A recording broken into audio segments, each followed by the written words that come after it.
We were huge fans of the Lips. The first I heard of them was, I think, 1991. A friend of ours who is just a massive fan of the Lips made Mark, our drummer, a mixtape of stuff. And I think that he had an advanced copy of Hit to Death in the Future Ahead. And he had a couple of songs from there on it, a bunch of stuff from Priest Driven Ambulance, which is still my favorite album by them. A bunch of stuff, you know, dating back to, I think, Oh My God or whatever. So the first song on that tape was Lucifer Rising. And I thought, oh my God, I love this band. I thought it was the coolest thing I'd ever heard. They had this flange on the entire mix.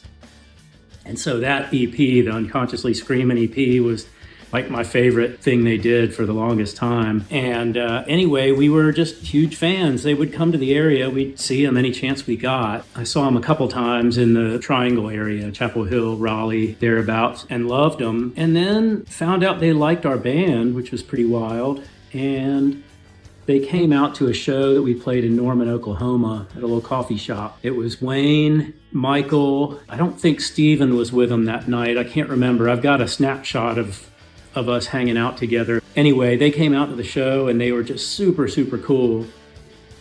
And they hung out with us at a party afterwards. And I remember Mike Ivins gave me all this great bass advice. He was like, get a P bass and immediately put quarter pounder Seymour Duncan pickups in it. And all this stuff. They were really just kind of avuncular dudes, like really helpful and kind and you know, good with advice. And actually playing in horses now, I've taken that advice. I've got a P bass and a P bass knockoff, and put quarter pounders in both of them. They both sound great. Anyway, so we were just massive fans, and we ran into them a couple times, I think, including that time in Norman. And then our manager mentioned that we might have worked out an opening slot for them, and we lost our minds. We were just so into them and stuff, and Transmissions from the Satellite Heart had come out, and that blew all of our minds. We all loved that album and would listen to it in the van pretty frequently. And when we found out that we were going to do a long tour, it was the longest tour we'd ever done in our lives. It was a little over 12 weeks long, I think, all told. But the first half of it, we were opening for Weezer, which was a pretty big deal for us, I guess. And then, but the second half was really what we were excited about, and that was opening for the Flaming Lips. And the Weezer tour is tough, mainly because we're chasing a nationwide bus tour in a van, which is difficult. You're driving all night oftentimes, and staying up all day. Load-ins are early. It's just harder to do in a van. And anybody that's done it can probably commiserate. But also, we had a van die under us. We had a bunch of issues. We had a rider truck in the interim until we could buy a new van, and that thing got towed in New York City, not because of anything we did, but because of outstanding other tickets that rider clients had amassed. And so they just basically yoinked it and put it in an impound lot in Brooklyn. So by the time we got that ironed out and got our van back, we missed the next show. So it was kind of rough. We had a tough time on that first half of the tour, and I think that in retrospect we might have just bailed, just given up, if it weren't for that latter half being opening for the Flaming Lips. That was the light at the end of the tunnel, or the carrot on the stick, or however you want to phrase it. So we were just really excited about it, and it turned out to be every bit as great as we had hoped. Like, we loved it. They were wonderful guys.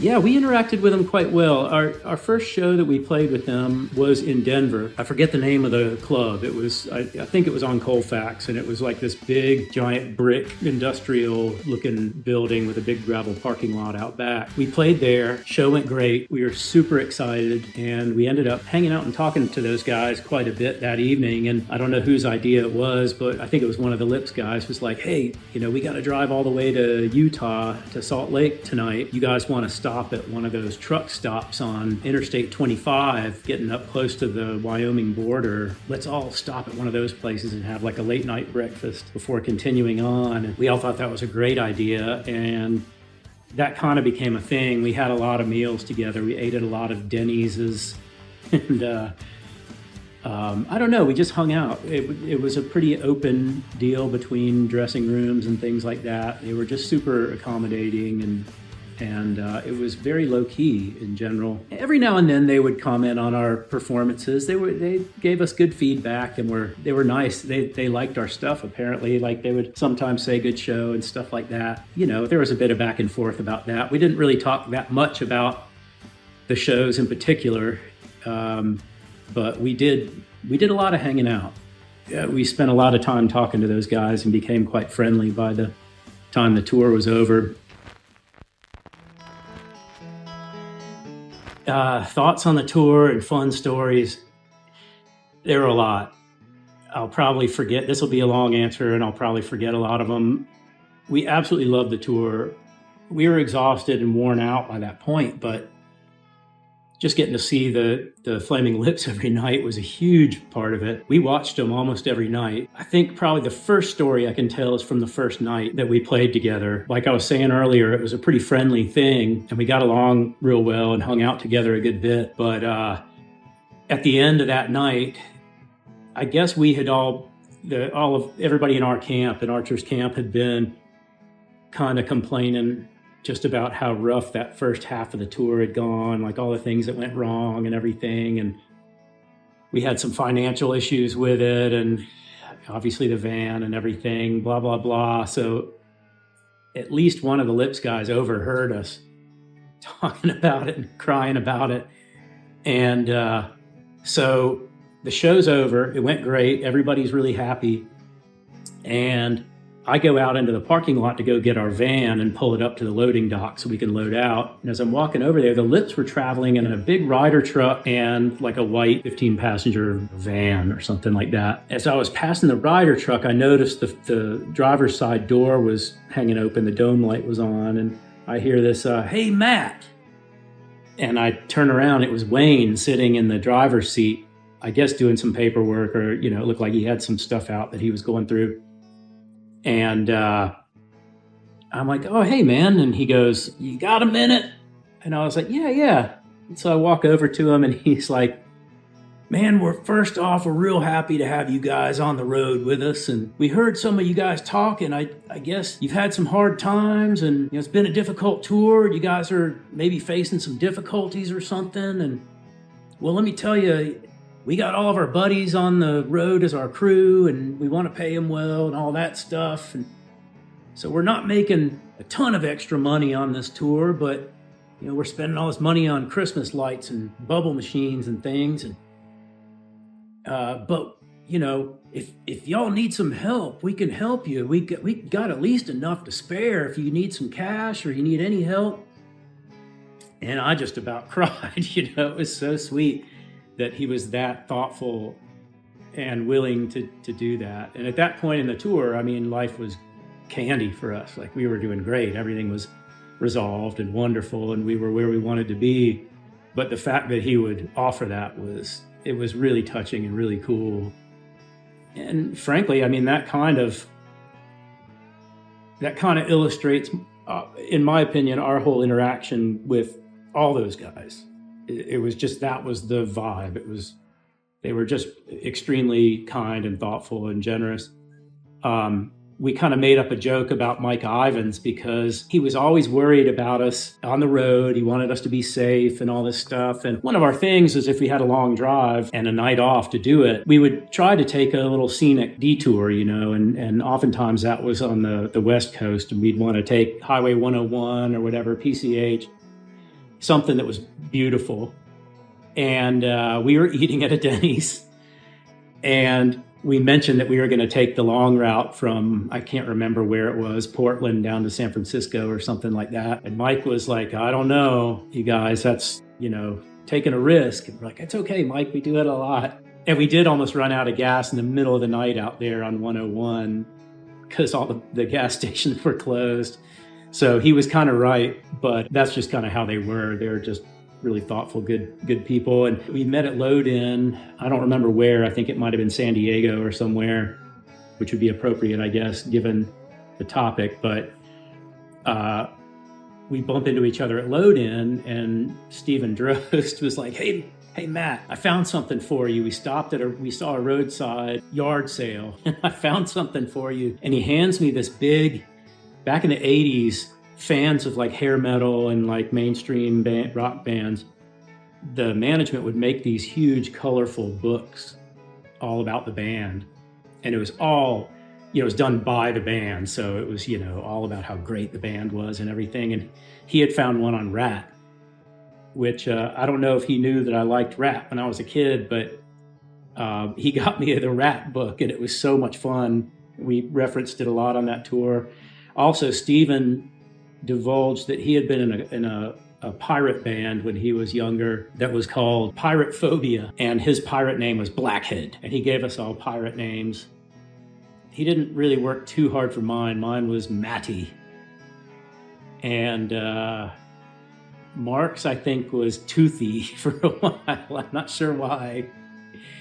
And Eric Bachman was Raspy for pretty obvious reasons. And Eric Johnson was named the Conundrum because he was such a mystery. And so we kind of stayed in those personas for the entire tour. I don't know, there's probably a million other funny stories. We played a gig in Fresno at this little place kind of in the middle of nowhere. And because of the Lips had all their lights, and they had a lot of amplification.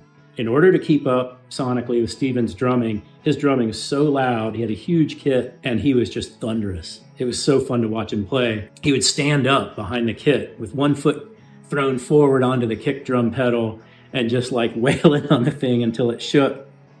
And so they had a lot of amps. Ivins was playing 2 8x10s through a pair of SVTs, I think. And I think Wayne had a couple of like Fender Twins or something with some kind of crazy speakers. The magnets had to be as big as a damn dinner plate on those speakers. Ronald had a similar setup. I think he had a couple of 2x12 combos or something, if I remember correctly.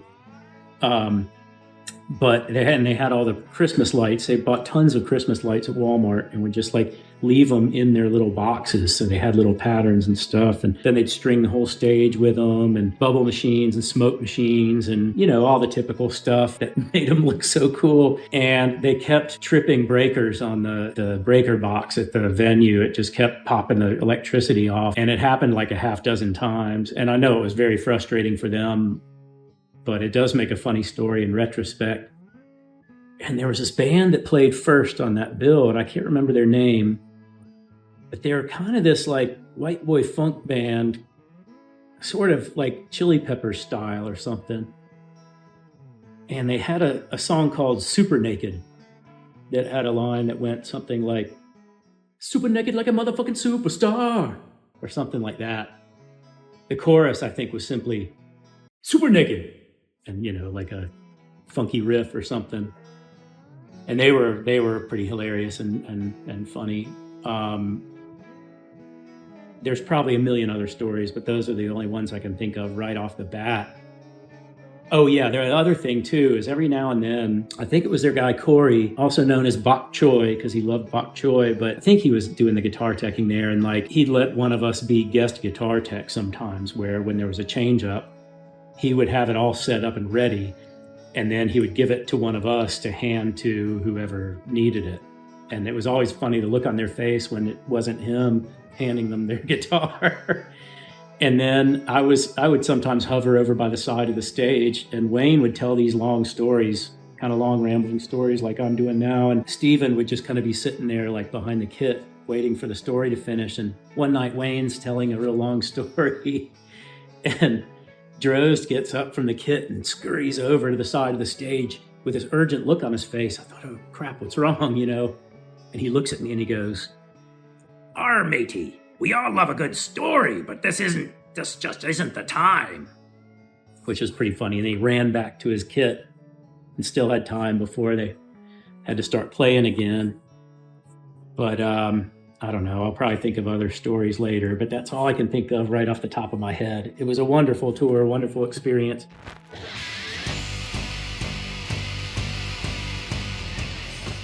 Ronald Jones. before I got to know him, I absolutely adored his guitar playing. It was just some of the weirdest shit I've ever heard, you know. I was like, where are these sounds coming from? And they fit the song so well. It was hard to imagine, after hearing a lot of my favorite songs from the album that he didn't record on, and just hearing what he was doing on them, it was just amazing. And it became hard to imagine those songs any other way, you know. They would do this breakdown on Mountainside that went on forever, and it was just psychedelic. It kind of had a similar vibe to that little like arpeggiated interlude in Baba O'Reilly, but way weirder and way more of a journey and way more psychedelic. And it was just really cool. And then when Steven came back in on the drums and Ivins came back in on the bass, it was just utterly bonkers and so cool. They were so loud. I can't shed much light on Ronald's rig. I think he explained it to Eric Johnson, and he might be the guy to ask about that, because I think he might remember a lot of the pedals. He had a huge pedal board. I think he might have had it rigged through one of those loop station things where you can mix and match your pedals for different sounds, but it was intense. I mean, he had a lot of pedals.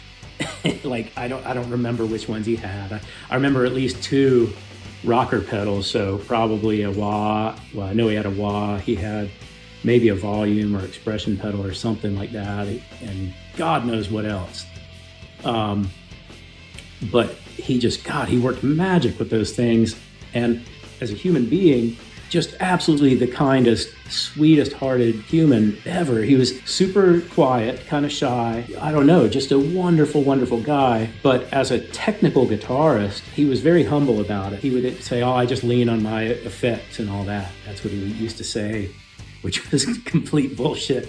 That guy, he could shred. He was so good. There was a time when Archers were doing a tour, and we all caught, like about half of us caught this cold that just would not let go of us. And we rarely stayed in hotel rooms back then, but we would, kind of sleep on people's floors. But with sort of a sick, like a plague ship, we often got hotel rooms, and we would get, usually if we got a hotel room, we just get one for everybody to pack into. But this time we got 2, one for the sick people. It's kind of our quarantine. And we did that in Oklahoma City one night on a night off. And Mark was in pretty regular touch with Ronald, and he called him up. And Ronald's like, I'll come out and see you guys, He's like, well, we're all sick in this hotel room. He's like, I don't care. And he came out, and I guess he had an acoustic guitar in his car with him, and he ended up bringing it into the hotel room, and we played that game where, you do the alphabet, and you had to come up with a song by a band whose name began with, like, the first letter of their name was, a sequential letter of the alphabet, I guess, starting maybe A for Aerosmith and Z for ZZ Top or something. After a while, we just gave him the guitar, and we just kept throwing out songs, and he would be able to rip through all of them on this acoustic guitar. And I know Mark kept in touch with him for quite a while. He may still be, but yeah, Ronald is he's just a gem. Like even in a band of guys that we liked that much, we thought that highly of, he still stood out. Like even in that world.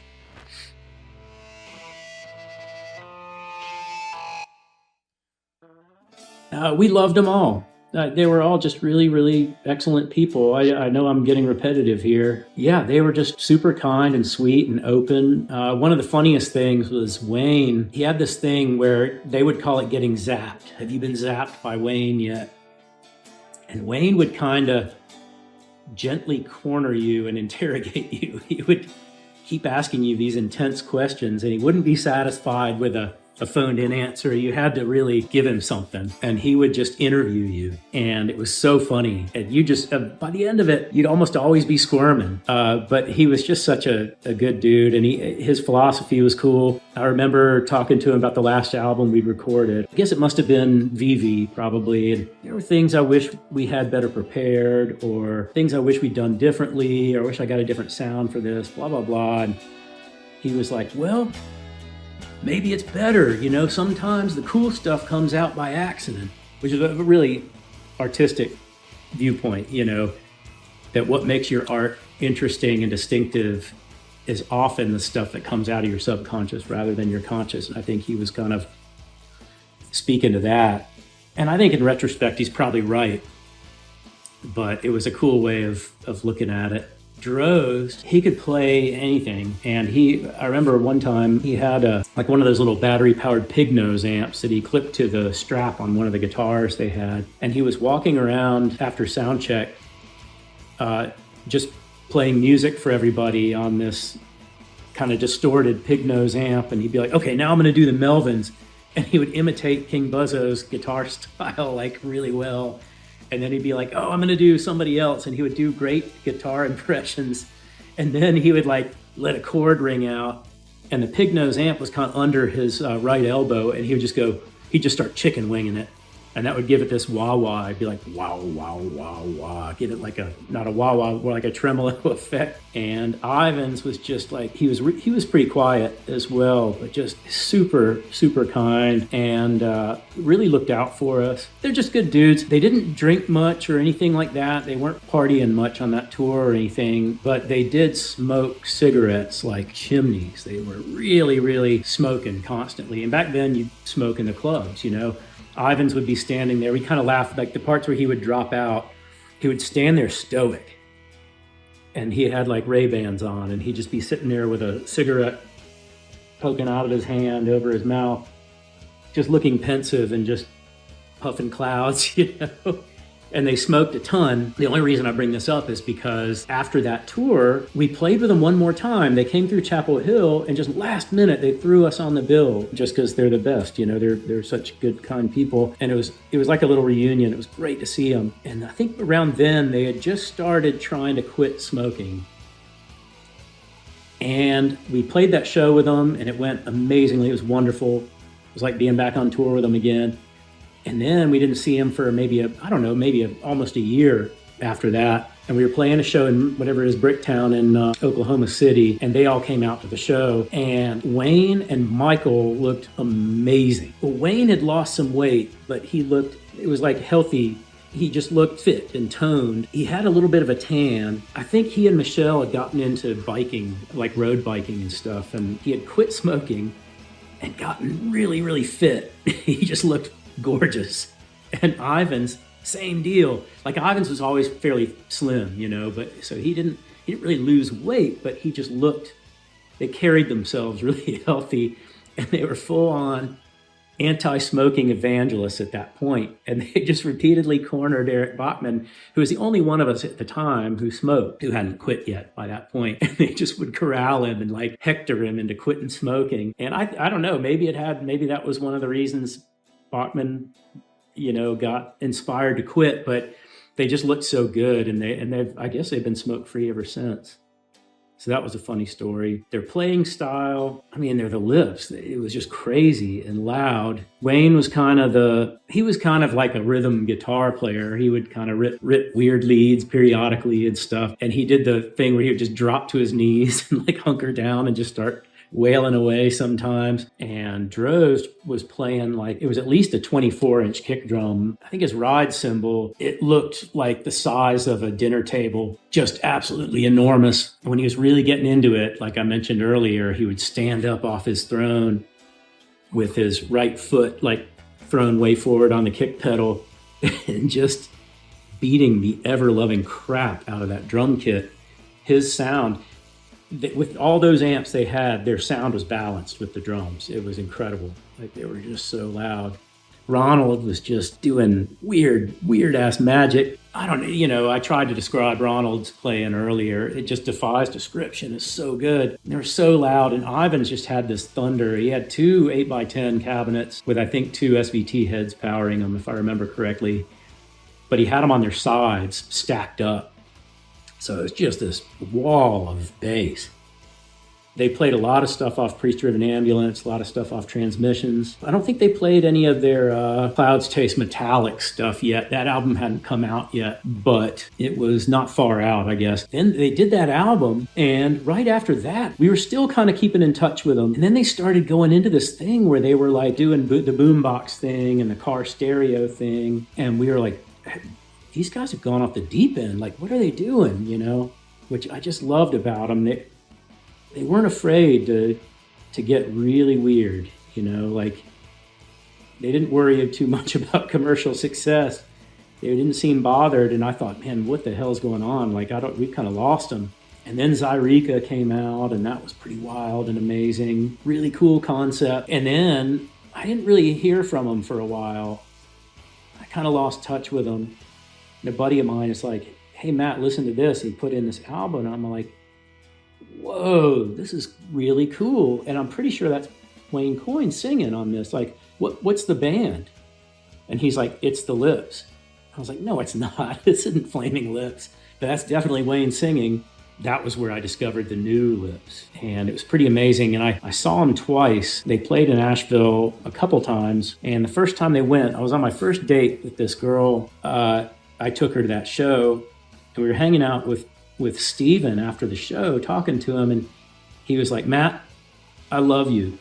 But if you want to keep this conversation going, you're going to walk with me down to this little bar called Vincent's Ear. And I was like, oh yeah, I practically live there.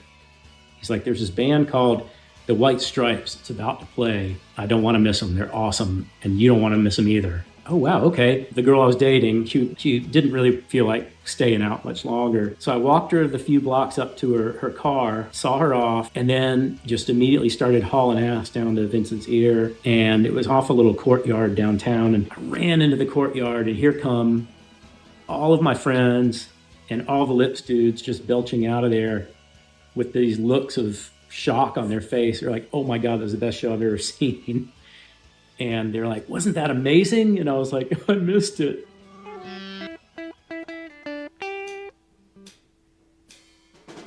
Favorite show? I don't know. I loved them all. I remember there was one in Arizona they played that was really good. The one that really keeps standing out, and if they hear about this, they're gonna probably want to kick me in the face, but that Fresno one where everything just kept going wrong. I don't know. They took it they took it so well. They took it in stride. They were pretty classy about it. I know they were frustrated with it, and the bill was so weird.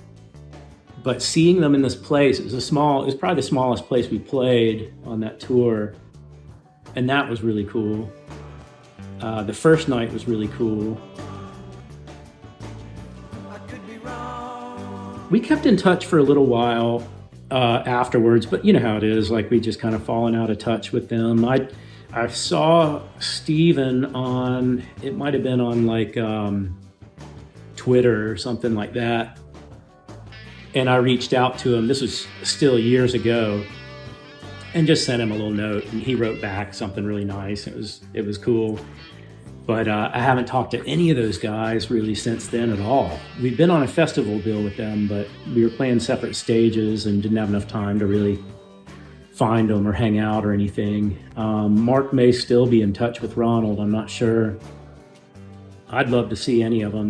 They're just wonderful guys. I know that it's really only Steven and Wayne are left in the band from that era, which is too bad, you know. I know how that stuff happens. They've been a band since what, like 1983 or 84. So you got to kind of expect that stuff. But I do miss Michael. I just really love that guy. And I mean, hell, I miss all of them. I would love to see him again, but maybe our paths will cross, maybe they won't. But I do love him and would be happy to see him anytime. And I'd love to see him live.